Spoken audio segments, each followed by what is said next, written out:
గుడివాడలో చూస్తే సమస్యలు అనేకంగా కనపడతా ఉన్నాయి. ఏ మాత్రం ఎప్పుడు ప్రజా సమస్యల మీద పట్టించుకున్న దాఖలాలు ఈ ఎమ్మెల్యేకి అయితే ఇప్పుడు లేవు. పూర్తిగా అసలు అంటే ఎక్కడ సమస్యలు అక్కడే ఉన్నాయి. 20 ఏళ్ళుగా పేరుకుపోయిన సమస్యలు జాబితా జరగాలంటే రోడ్లే కాదు, మురికాలువలే కాదు, ఉద్యోగాలే కాదు, లేదు మంచినీటి సౌకర్యం అసలు చెప్పనే అవసరం లేదు. ఇలాంటివే కాక ఈరోజు చూస్తే మైనార్టీ సోదరులు, దళిత సోదరులు అందరూ అక్కడ మున్సిపల్ ఆఫీస్ ముందు ధర్నా చేస్తున్నారు. వాళ్ళు అడుగుతుంది చాలా సింపుల్. వాళ్ళకి కేటాయించిన శ్మశాన స్థలాన్ని సరిగ్గా మెయింటైన్ చేయండి, అది ఆక్రమణలకు గురైపోయింది, మాకు వేరే తప్పించండి అని. నేను ఒకటే హామీ ఇస్తా ఉన్నాను. మనం వచ్చి చూశాను అక్కడ, వాళ్ళందరికీ ఒకటే హామీ ఇస్తా ఉన్నాను. ఇంకా 2 నెలల్లో గవర్నమెంట్ వస్తుంది. 2 నెలల్లో వాళ్ళు అడిగినట్టుగా 1 ఎకరం స్థలం చుట్టుపక్కల తీసుకుని మొత్తాన్ని ఏర్పాటు చేస్తారని చెప్పేసి మీ అందరికీ తెలియజేస్తా ఉన్నాను. అలాగే ఇలాంటి సమస్యలు అనేకం ఉన్నాయి. ఒకటి కాదు, ఏ రోడ్డు చూసినా కానీ ప్రాబ్లం ఉంది. అట్లీస్ట్ మురికాలువల ప్రాబ్లం అయితే చెప్పనలుగా ఉంది. దోమలు దారుణంగా ఉన్నాయి. సాయంత్రం అయితే మంచినీళ్ళు తాగుదామంటే మంచినీళ్ళు తాగడానికి కానీ వాడకానికి కానీ పనికి రాకుండా ఉన్నాయి. ఏ వాటికి వెళ్ళినా కానీ నల్లగా వస్తున్నాయి, అదే గ్రామాల్లో అయితే పచ్చగా వస్తున్నాయి. అంటే ఎంత దారుణంగా ఉంది పరిస్థితి చూసుకోండి మీరు ఒకసారి. మెయింటెనెన్స్ ఏమాత్రం లేక వ్యవస్థలన్నీ పాడైపోయినాయి. వీటిలన్నీ బాగు చేసుకుందాం.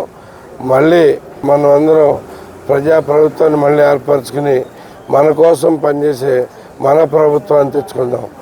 థ్యాంక్ యూ అండి. జై తెలుగుదేశం, జై జనసేన. ఈ రోజున 11వ వార్డులో బాబు షూటీ భవిష్యత్ గ్యారంటీ కార్యక్రమం కొనసాగుతుంది. పెద్ద ఎత్తున ఈ వార్డులో ప్రజలు బ్రహ్మనాథం పడుతున్నారు. ఎప్పుడు ఎలక్షన్స్ వస్తాయో, ఎప్పుడు ఓటేద్దామని ఎదురు చూస్తున్నారు ప్రజలందరూ కూడా. ఈరోజు గతంలో ఎప్పుడు లేని విధంగా ఇవాళ అంత స్వాగతం పలికి మేము ఈ తర్వాత తెలుగుదేశం పార్టీని అధికారంలో తీసుకొస్తాం, ఈ కష్టాలు పడలేకపోతున్నామని చెప్పి ప్రజలు మాకు చెప్తున్నారు.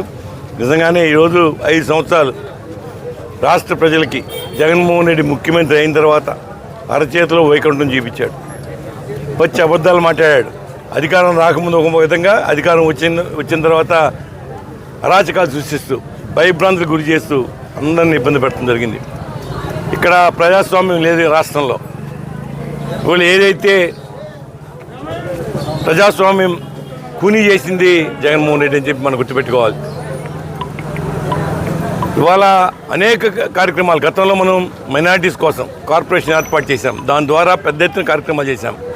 మైనార్టీ లోన్స్ కానీ, షాదీ ముబారక్ కానీ, రంజాన్ తోఫా కానీ అనేక పెద్ద ఎత్తున కార్యక్రమాలు చేసి ఆ యొక్క కుటుంబాలు బలోపేతం చేస్తాకి ఆనాడు చంద్రబాబు నాయుడు గారు తీసుకున్న ఇష్యూ అది. ఖచ్చితంగా ఎంతోమంది పేద కుటుంబాలను ఆదుకున్నది చంద్రబాబు నాయుడే. కానీ జగన్మోహన్ రెడ్డి అధికారం వచ్చిన తర్వాత ఏం చేశాడు? కేవలం నవరత్నాల పేరుతో ఇవన్నీ కూడా తొలగించడం జరిగింది. ఈ దుర్మార్గుడు ఆడు సంపాదన తప్ప రెండోది లేదు. ఒక దొంగని తెలిసి కూడా మనం గెలిపి ముఖ్యమంత్రి చేస్తే ఏం చేశాడో వాళ్ళ రాష్ట్రాన్ని, రాష్ట్ర ప్రజల్ని సర్వనాశనం చేశాడు. మీ భవిష్యత్తు మీ చేతుల్లోనే ఉంటుంది. గుడివాడ నియోజక ప్రజలను కూడా విజ్ఞప్తి చేసేది, మైనార్టీ సోదరులకి, సోదరీమణులకు అన్న కూడా ఆలోచన చేసి సరైన నిర్ణయం తీసుకోమంటున్నాం. ఎందుకంటే వాళ్ళ మన పిల్లల భవిష్యత్తు ఏంటి, రాష్ట్ర భవిష్యత్తు ఎక్కడికి వెళ్తున్నాం, ఎటువంటి రాష్ట్రాన్ని తీసుకొచ్చి సర్వనాశనం చేసేది వాళ్ళు చూస్తున్నాం. అన్ని విధాల రాష్ట్రం నష్టపోయింది. దీన్ని మళ్ళీ గాడిలో పడాలంటే చంద్రబాబు నాయుడు ఒక్కడే సమర్థవంతంగా ముందుకు తీసుకెళ్ళడు. ఆయన సంపాదన సృష్టించగలడు. అదేవిధంగా సంక్షేమం, అభివృద్ధి కార్యక్రమాలు 2 ప్యారల్గా తీసుకెళ్లే సత్తా చంద్రబాబు నాయుడు గారికి ఉంది. నేను మరొకసారి రాష్ట్ర గుడివాడ నియోజక ప్రజలు కూడా విజ్ఞప్తి చేస్తున్నా.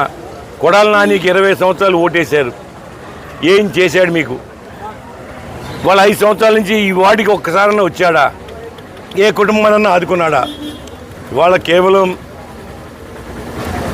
ప్యాకాట్ పెడతాం, క్యాజినోలు పెడతాం, ఇసుక దోపిడీ చేయటం, మట్టి దోపిడీ చేయటం, వాళ్ళ మనుషులందరూ గంజాయి కూడా అమ్మిస్తారంటే ఎంత దుర్మార్గంగా పాలన సాగుతుందో మీరు ఆలోచన చేయాలి. 20 సంవత్సరాలు చాలా సమయం ఇచ్చారు మీ గారికి, కానీ దాన్ని ఆడు స్వార్థానికి ఉపయోగించుకున్నాడు తప్ప ప్రజలకి ఎవరికి ఏం చేయలే. ఆడు కొన్ని వేల కోట్లు దోచుకున్నాడు. వాళ్ళు కళ్ళు నెత్తికెక్కి ఏ విధంగా మాట్లాడుతున్నాడో మనం అందరం చూసాం. ఒక పక్క చంద్రబాబుని తిడతాడు, లోకేష్ని తిడతాడు, పవన్ కళ్యాణ్ తిడతాడు, భువనేశ్వర్ని తిడతాడు, రేపు నన్ను కూడా తిడతాడు. అప్పుడు ఏం చేయాలి మనం? వాళ్ళు మనందరం కళ్ళు తెరవాలి. వాళ్ళు సరైన మా గాడిలో పడాలంటే పాలన ఒక మంచి నాయకత్వంలో ముందుకెళ్ళాలి. దయచేసి 11వ వార్డు ప్రజలందరూ కూడా విజ్ఞప్తి చేస్తున్నా, రాబోయే 24లో గుడివాడ అభ్యర్థిగా వెనుగల రాము పోటీ చేస్తున్నాడు. అందరూ కూడా సహకరించండి. మీకు ఏది కావాలంటే చేస్తాం, మేమంతా సిద్ధంగా ఉన్నాం. మీకు ఏ కష్టం వచ్చినా మేమంతా నిలబడతాం. రోడ్లు కానీ, అభివృద్ధి కానీ, సంక్షేమం కానీ, మీకు ఎక్కడ అన్యాయం జరిగినా మీకోసం మేము పోరాడతామని చెప్పి మాటిస్తున్నా. గతంలో ఆ విధంగా పనిచేసాం. ఎక్కడ ఇబ్బంది ఉన్నా మేము అక్కడ ఉండి మార్గం ఏర్పాటు చేశాం. అదేవిధంగా రాబోయే రోజుల్లో కూడా మీకు అన్ని విధాల మీకు అండగా ఉంటాం. మీ కష్టాలు ఏమైనా ఉంటే ప్రభుత్వం తీసుకెళ్ళి ఇవన్నీ సాల్వ్ చేసే బాధ్యత మేము తీసుకుంటామని చెప్పి మీకు మాటిస్తున్నా. మరొకసారి 24లో రాముకి మంచి మెజార్టీ గెలిపిస్తానని చెప్పి ఆశిస్తూ సెలవు తీసుకున్నాను. Thank you very much.